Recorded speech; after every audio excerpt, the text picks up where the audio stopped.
Welcome everybody. Today we will discuss a topic we have neglected in previous videos. That is the role economic factors play in determining political unrest. In simple terms, if the economy is doing well, then people are happier.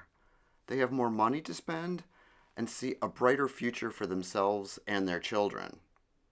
If the economy underperforms, then people are poor and feel despair. Under these conditions, they are more likely to become angry, politically polarized, and follow autocratic leaders. Inequality of wealth in the U.S. has been increasing substantially in recent decades. Wealth refers to what people own, like their house, car, or other valuables. It also includes their income, that is the money they make from their job, as well as their investments. As of 2021, the top 1% of the American population own 1/3 of the country's wealth. The bottom 50% together only hold less than 3%. Statistics show that this is in large part due to the lack of stock ownership among this group. Social mobility has sometimes been referred to as the American dream. It refers to the ability to rise upwards in society. This is usually measured in terms of income, but can also refer to increased health, education, and housing. One way to think of this cross-generationally is whether one's children will be better off than their parents. The idea is that under ideal circumstances, lower classes become the middle class, and that over time, the middle class also can transition upwards to become the upper class. So the American dream is the idea that through opportunity and hard work, one can have a better life, or at least create a better life for one's children. Unfortunately, data show that social mobility is lower in more unequal countries. An alternate way of demonstrating this is that when there is more economic inequality, there is less wealth transferred to the next generation, i.e. greater intergenerational immobility. This plot is shown here and is known as the Great Gatsby curve. The result of these changes are enormous frustration, anger, and despair. The Occupy Wall Street movement that arose in 2011 expressed opposition to social and economic inequality and the lack of perceived democracy around the world. They oppose how large corporations and the global financial system perpetuate advantages to a minority of economic elites. The result is an economic polarization, with these groups seeing the world as split into the rich versus the poor, or the haves versus the have-nots. Let's examine next the causes of economic inequality as well as some possible solutions. The first of these is investment.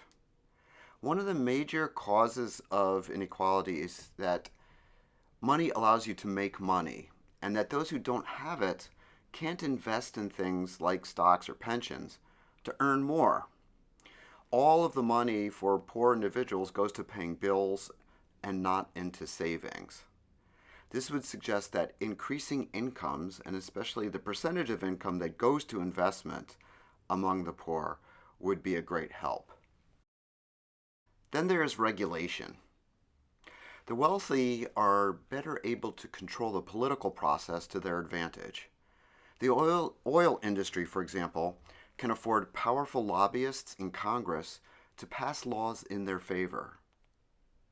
There's also the phenomenon of regulatory capture, where agencies that are designed to oversee certain industries end up being controlled by them. The Federal Reserve Bank of New York, shown here for instance, has a board that is dominated by chief executives of some of the very banks that it oversees. Better oversight and regulation is clearly needed here. In order to avoid this sort of nepotism, regulatory agencies need to be free of bias. They should be staffed by neutral, third-party members who have expertise in the relevant area, but without ties to industry. Then there's campaign financing. The rich can use their wealth to donate to political parties that work in their interests. This gives them an unfair influence over elections. Campaign finance reform must make funding more egalitarian. One proposal called Voting with Dollars would establish a publicly funded system where all voters would receive a $50 voucher to donate to federal political campaigns. Tax policy also needs reform. Some economists like Thomas Piketty suggest that tax policies in the U.S. allow the wealthy to avoid paying taxes proportionate to their wealth due to loopholes in the tax code that get passed into law or that can be navigated better by the rich using lawyers and accountants. Simplifying the tax code would certainly help. Taxes are typically progressive, meaning greater taxation for higher income brackets. But they can also be regressive, where the poor pay more in the form of payroll, sales, and fuel taxes. Some have also suggested a neutral taxation policy where all people are charged the same flat tax rate.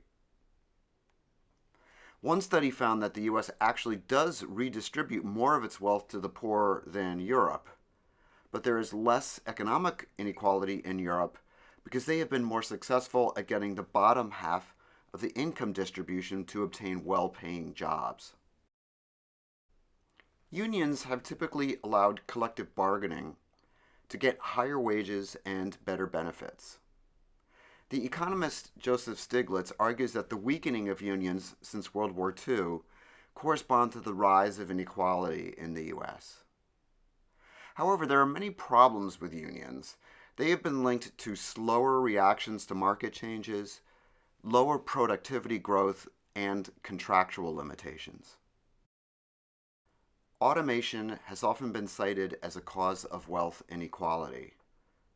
Some studies show that workers who have been replaced with robotic machines, software, or artificial intelligence become unemployed.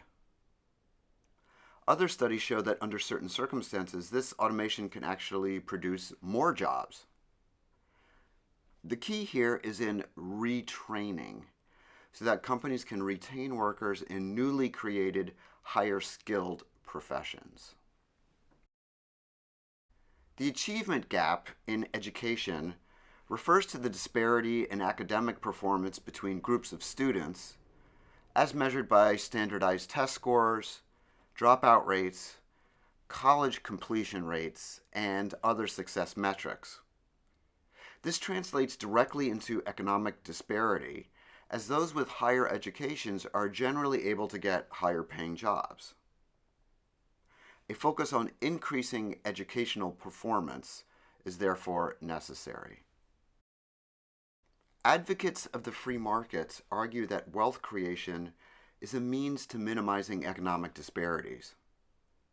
This can best be achieved by a capitalist system with minimal government interference. Advantages of capitalism are efficiencies in the private sector that result in more wealth, the freedom to choose due to competition, which also lowers prices, and an increase in the growth of living standards. Of course, capitalism also has its problems like inequality, monopolies, and environmental costs. What is needed is an economic system that maximizes wealth creation, but does so in a way that prevents adverse accumulation on the high side of the income distribution.